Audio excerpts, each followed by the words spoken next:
Hello everyone, I am Hannah Crystal Joyce Bunagan, and this presentation will explore the complex relationship between politics and computer-mediated communication.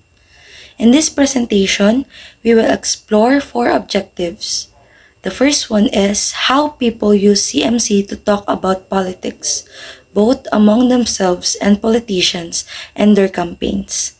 Second, how some of the old means of political activity have been moved online and new ways to engage politically online as well. Third one is the communication between politicians and constituents through CMC tools, and how these new forms of interaction influence perceptions of politicians. The last one is how political campaigns are integrating new communication channels into their efforts and their effect on the campaigning process. Before we are going to discuss communicating about politics, let's first tackle this graph that discusses how computer-mediated communication has changed the way people talk about politics. It notes that while it may seem like everyone is discussing politics online, a small percentage of users generate most of the political content. So based on a Pew Research Center study, it's showing that only 13% of tweets are about national politics, and that is a small fraction of highly active users create the majority of these tweets. This graph also explores the concept of third spaces, traditionally places for informal social interaction, and how CMC has created new virtual third spaces for political discussion, such as online forums and social media groups. So let's proceed to the communicating about politics. Though politics pervades our lives, we often avoid face-to-face political discussion due to fear of differing viewpoints and strained relationships. Online, we can distance ourselves from our political communication, leading to both positive and negative consequences. While politics is a constant presence in our lives, we often avoid discussing it with friends and family. For example, in my own experience or personal experience, fear of differing opinions is happened to me when my family starts talking about politics at the dinner table. Admit it to yourself that keeps many of us silent, especially when other people might disagree with our own opinion about politics. Online political discussions often exhibit incivility stemming from disinhibition and flaming. Disinhibition facilitated by anonymity, lack of authority, and asynchronous communication allows individuals to express aggressive opinions without fear of consequences. For example, is when an anonymous commenter on a political news website calls the opposing party's leader names and accuses them of corruption without providing evidence. This is under disinhibition because there is an emboldened feeling by the lack of accountability afforded by their anonymity. The next one is flaming. It is characterized by hostile language and insults. Increases when individuals' deeply held beliefs are challenged. For example, a heated online debate about a proposed political policy erupts into a flame war when one participant vehemently attacks another's views, resorting to personal insults and inflammatory language because their own strongly held beliefs on the issue are challenged. Additionally, the asynchronous nature of online platforms also contributes to incivility as the absence of immediate feedback. It can lead to misinterpretation and aggressive responses. Next, we're going to discuss the in-group influence. So online political discussion can be less civil due to in-group influence. So people associate with those who share their political views, forming politically homophilous groups. So these groups reinforce norms, including aggressive communication, which can lead to flaming and antagonism towards those with opposing views. So this behavior is further normalized when individuals perceive their group's communication style as acceptable, even if it's a minority within a larger online space. In short, in-group influence is when online political groups reinforce aggressive communication, making it seem normal even if it's not widely accepted. For example, a Facebook group dedicated to a specific political candidate regularly uses harsh language towards opponents. It makes members feel it's acceptable behavior. Political activity. Is it engagement or atrophy? So first, let's define atrophy. So atrophy means gradually decline in effectiveness, or for short, it is neglect, or you neglect the effectiveness of the administration. So offline one can engage in many forms of political engagement. For example, it is attending a political rally, going door to door to canvass for a candidate or issue, calling an elected official to voice your opinion, or simply going out to lunch with friends to talk about the upcoming election. While online political discussions can boost existing political engagement and bring in new participants, but the nature of this engagement is changing. For example, someone who rarely votes might become highly active in one online political meme creation and sharing. Another specific example under the political activity is the campaign between the party list of LPGMA and Akbayan. So based on the survey or face-to-face survey, Akbayan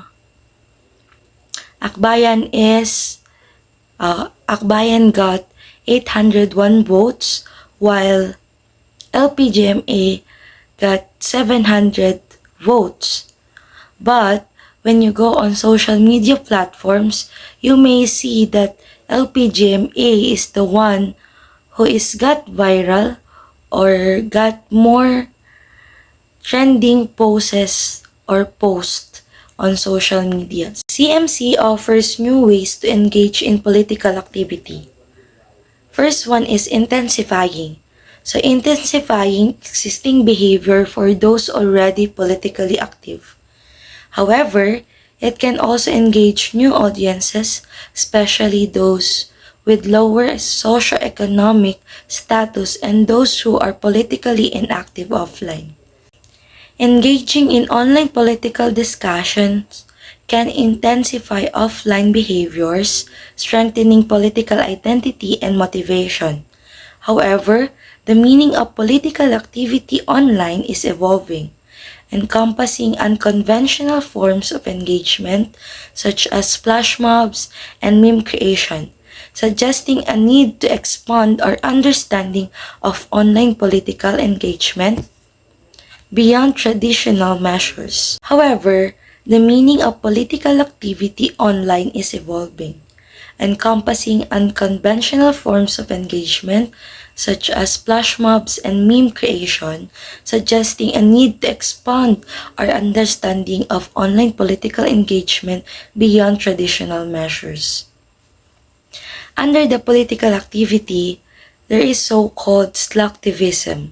Sometimes, it may also called clicktivism. It refers to political activities that are easily performed, but they are considered more effective in making the participants feel good about themselves than to achieve the stated political goals. In short, slacktivism is a low-effort online political actions like liking a post, might not directly change policy, but they can still influence how people view themselves politically. For example, regularly liking political posts on Facebook could lead someone to feel more involved and eventually participate in more substantial political action. Social media can both create political bubbles, reinforcing existing beliefs by limiting exposure to opposing viewpoints, and act as bridges, exposing users to diverse political perspectives. This duality stems from the ease of finding like-minded individuals online and the proliferation of polarized news sources. While initial research suggested the formation of echo chambers, more recent findings indicate that social media can also facilitate encounters with diverse political views, potentially increasing political engagement and tolerance. In short, social media can both isolate users in echo chambers of similar views and expose them to diverse perspectives, making its overall impact on political engagement complex. For example, someone might mostly see pro-government news on their feed, creating a bubble, but also stumble upon opposing viewpoints shared by friends, creating a bridge. However, individual online political communication make it difficult to definitely determine whether social media primarily creates bubbles or bridges. So for today's lecture, I am going to discuss about the topic entitled Communicating with the Politicians. So, before anything else, I just want to read what is a communicating with the politicians. Pre-terminated communication or CMC tools represent some of the newer and more exciting ways for individuals to communicate with the politicians, engaging more rigorously and completely in their democratic representative governments. Prior to CMC, the opportunities that the politicians were limited, and particularly for those who are holding the larger offices. The second one is the upward communication. In connecting with CMC, upward communication from the constituents to politicians is easier through reducing the barriers to access, whereas making an appointment to meet with an elected official can sometimes or seldom take weeks and willing to meet with you at all. And then sending an email or posting a message to a certain social media profile to communicate, and it is because it is immediate and it can take advantage to the CMC's disentrainment and by allowing you to compose and send a message. So for the example for the upward communication is, this is what I have cited on the internet. And a large multinational company with offices in several countries, such as including the Philippines, wants to improve or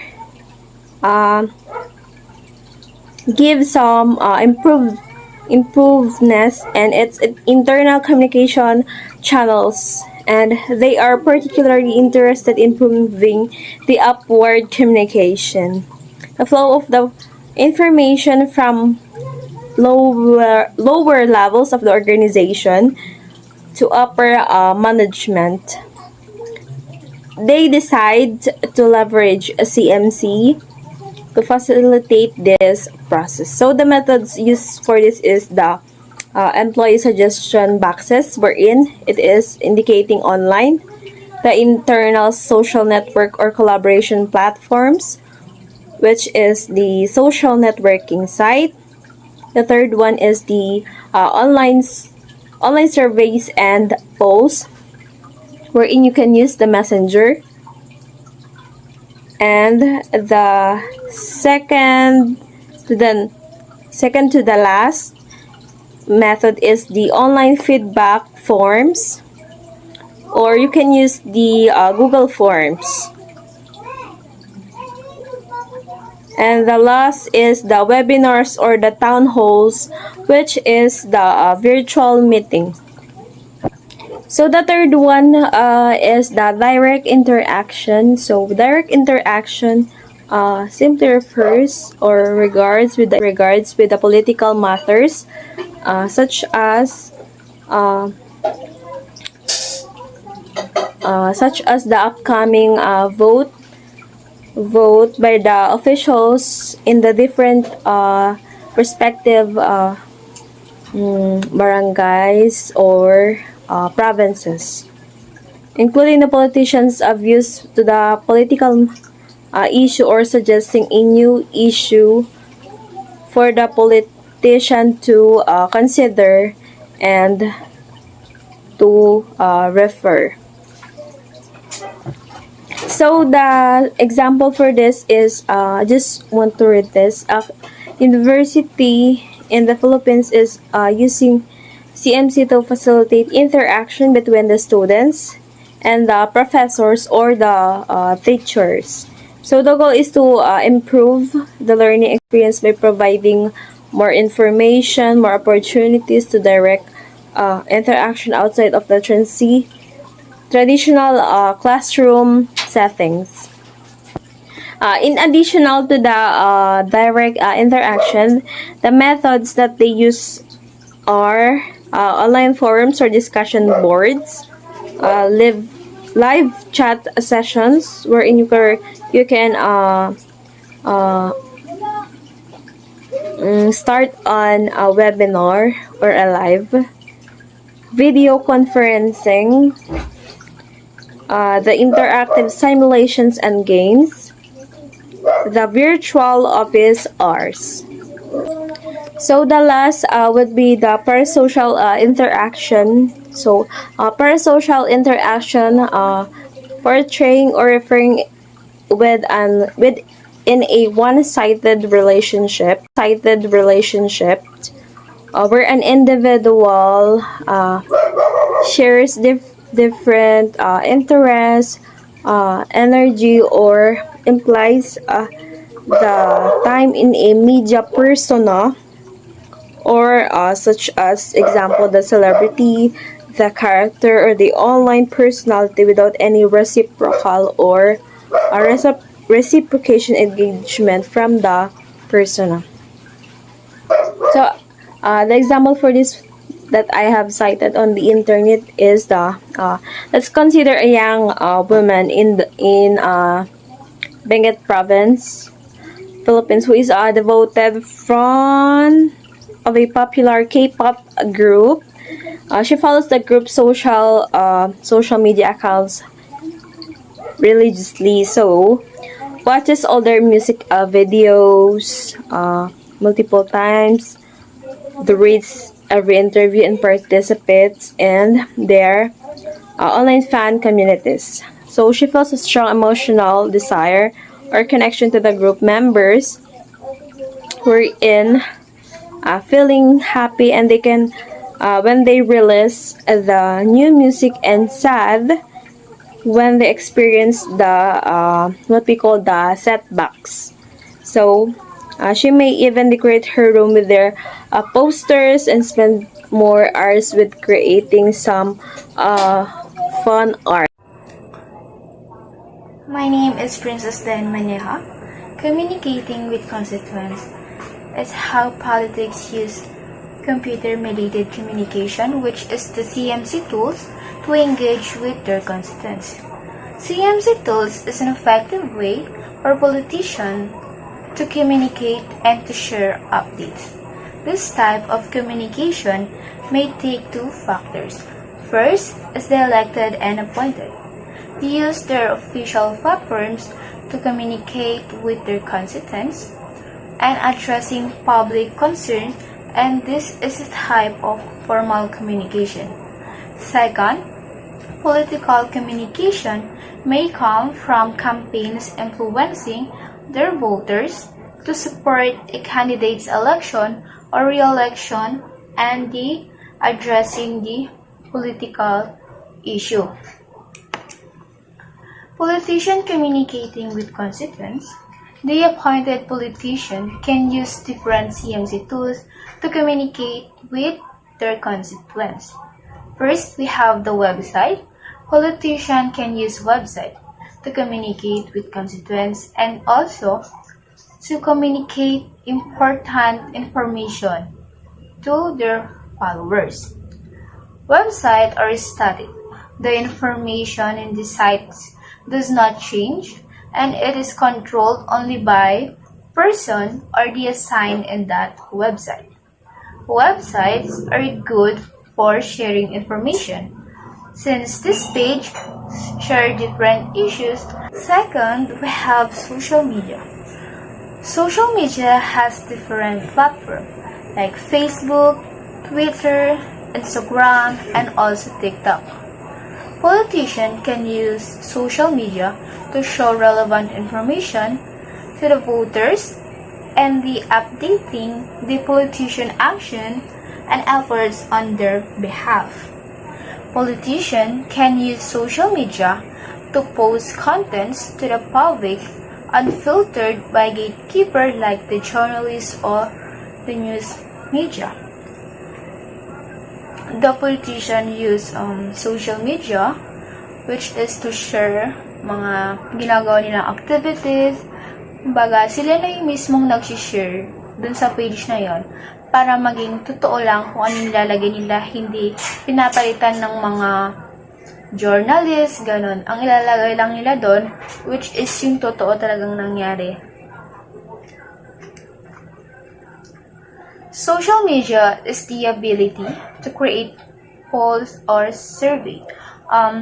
They can also use polls or survey to receive a feedback from the constituents kung ano yung mga gusto nilang marinig mula sa mga taong bayan is pwede nilang ilagay sa survey na yun at pwede rin silang gumawa ng polls para kung ano yung mga gustong mangyari ng mga constituents, kung may mga gusto ba silang i-suggest, ganon.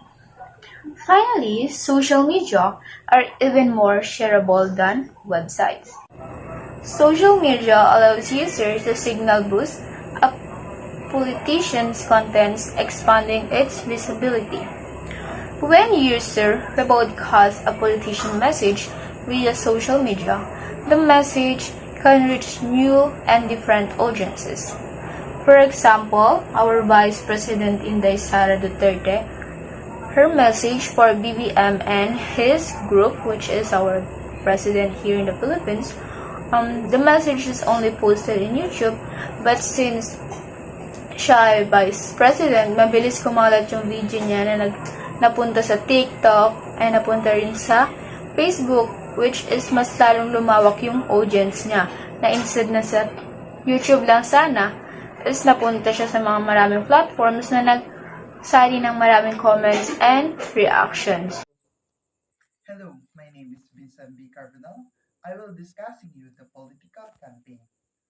What is political campaign?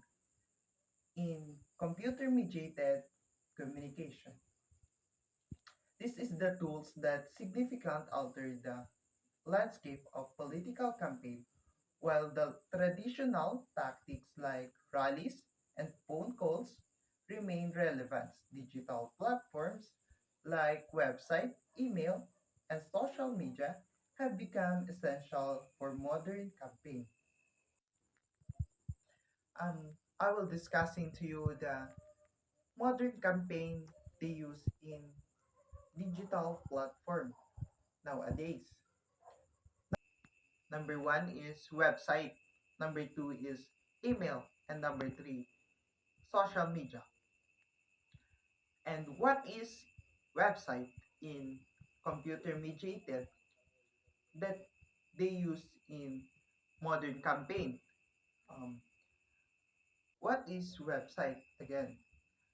Have evolved from simple online brochure to dynamic platform for information and engaging voters. This is offer detailed information about the candidates and their platform, making them more informative than traditional platforms. Next, we have email. Email has become personalized communication tools for campaign. In campaign, use email to target a specific group of voters with a tailored message. They might send one email about education to teachers and another emails about healthcare to senior. For example, using in campaign, they use information about the candidates to another one, to another, and to another one. And the last one of the modern campaign they use is social media. They able to campaign to engage in dialogue with voters, response to concern, and promote candidates' activities. For example, nowadays, um, yung tumatakbong candidate is, for example, is Kiat. Some of newsfeed in the Facebook is pinapakita doon yung mga pinupuntahan niya and yung mga ginagawa niya para sa kanyang nasasakupan or in the area of Isabela. Next one, we have the globalization of local politics. We have the local election. This is the organization outside a specific area to get involved in local election. For example, um, a certain area or in the area only of the Isabela can be an elect, they can elect people to another people or pwede silang mag-elect ay pwede silang bumoto na sila-sila lang in Isabela. And the last of the part of globalization of local politics, we have the foreign interference. For example, like in Russian interference, in 2016 US election shows how foreign actors can use social media to spread propaganda and influence influencers voters. Now, what is CMC profound impact? Computer mediated communication has had a major impact on political, allowing for more engagement, information, and sharing mobilization. What are the challenges in political campaign using a online platform? The increased resilience on CMC present challenge such as misinformation, foreign interference, and the needs of critical evaluation of online political discourse. Now, the last one is what is importance of critical thinking? The paper stressed the importance of being a careful and informed consumer of online political information. We need to be able to distinguish between accurate information and misinformation.